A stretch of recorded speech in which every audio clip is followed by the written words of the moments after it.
नमस्कार दोस्तों।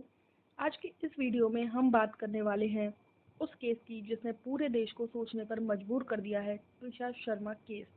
एक नई शादी, कुछ ही महीने के बाद संदिग्ध मौत, परिवार के आरोप, सीसीटीवी फुटेज, आखिरी फोन कॉल और सोशल मीडिया पर लगातार उठते सवाल।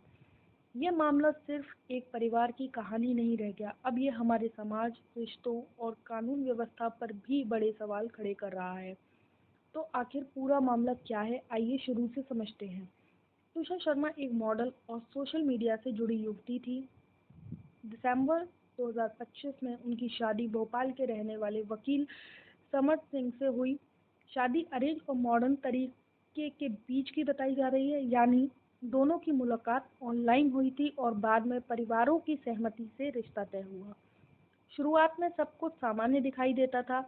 सोशल मीडिया पर तस्वीरें थीं, खुशहाल जिंदगी दिख रही थी, लेकिन कई बार कैमरे के पीछे की सच्चाई तस्वीरों से बिल्कुल अलग होती है। 12 मई 2026 की रात अचानक खबर आती है कि त्रिशा अब इस दुनिया में नहीं रही। ससुराल पक्ष की तरफ से कहा गया कि उन्होंने फांसी लगाकर आत्महत्या कर ली, लेकिन मामला उसी समय बदल गया जब त्रिशा के परिवार ने साफ कहा कि ये सिर्फ आत्महत्या नहीं हो सकती। परिवार ने आरोप लगाया कि त्रिशा को शादी के बाद से मानसिक रूप से परेशान किया जा रहा था, दहेज को लेकर दबाव था और वह अंदर से पूरी तरह टूटती जा रही थी। अब यहाँ एक बहुत ज़रूरी बात समझने वाली है कि हमारे समाज में अक्सर लड़कियों को बचपन से यही सिखाया जाता है कि शादी निभानी पड़ती है। थोड़ा बहुत सब जगह चलता है, ससुराल की बातें बाहर नहीं बताते, और यही सोच कई बार एक इंसान को अंदर से इतना अकेला कर देती है कि वह मदद मांगना भी बंद कर देता है। अब बात करते हैं उस आखिरी फोन कॉल की जिसने पूरे केस को और रहस्यमयी बना दिया। परिवार के अनुसार मौत से कुछ मिनट पहले त्रिशा ने अपनी मां को फोन किया था।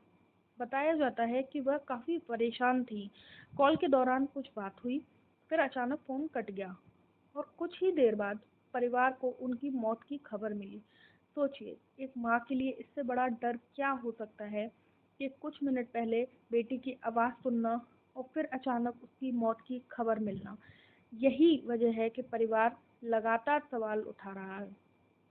अब इस केस में सीसीटीवी फुटेज भी सामने आई है।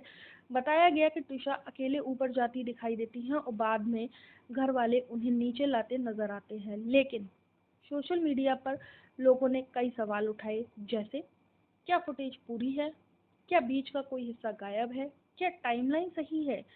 आज के समय में सीसीटीवी को सबसे मजबूत सबूत माना जाता है, लेकिन अगर वही अधूरा लगे तो लोगों का शक तो बढ़ना स्वाभाविक है। मामला तब और ज्यादा गंभीर हो गया जब खबरें आईं कि जिस बेल्ट या कपड़े से कथित तौर पर फांसी लगाई गई थी, उसे पोस्टमार्टम के दौरान सही तरीके से पेश नहीं किया गया। अब अगर किसी केस का सबसे जरूरी सबूत ही सवालों में आ जाए, तो लोगों का भरोसा जांच पर कमजोर होने लगता है।